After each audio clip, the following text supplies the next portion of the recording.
Assalomu alaykum qadrli yurtdoshlar, aziz obunachilar. Navbatdagi ishimiz tayyor bo'ldi.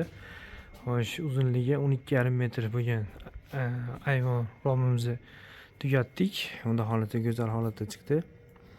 Zolotoy dub alyumin profildan. Oynasi bir qavat bo'lgan. Kvadrati 580 mingdan tushdi. Xo'sh, bu yerda 2 dona eshigi bor. Romlari bor, o'rtasidan ochilgan. Bu tomondagi romi 223 bo'lgan, 3 ko'z qilib turib o'rtasidan bitta ochganmiz.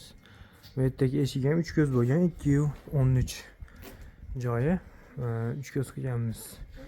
Eshiklari mana bitta eshigi 250 bo'lgan, o'rtada 4 ko'z bo'lib, ikkita eshik ochiladi, ikki qanotli. Mon tomonlari 270 dan bo'lgan, 270 ga 260 bo'ylari.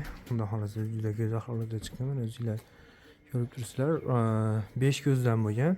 Ko'zlari o'rtasidan bittadan ochilgan. Shuni hisobiga rasxod ozroq chiqqan hisobiga arzonroq chiqqan kvadrati. Ko'pchilik so'rayapti, 550 mingdan boshlanadi kvadrati desak, общий narx deb o'ylayapti. Yo'q, asosan rasxodga hisoblaymiz. Bu yog'i chiqaveradi. Puliga qarab ustullar o'ralgan alkafon bilan go'zal holatda.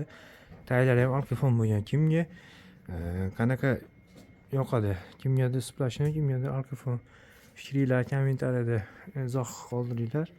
Ishimiz yoqqan bo'lsa bittadan like bosib qo'yasizlar. Rahmat katta. Dastlabki ustunabchi vodiy bo'ylab mavjud. Telefon qila olasizlar. Описаниеda nomerimiz bor.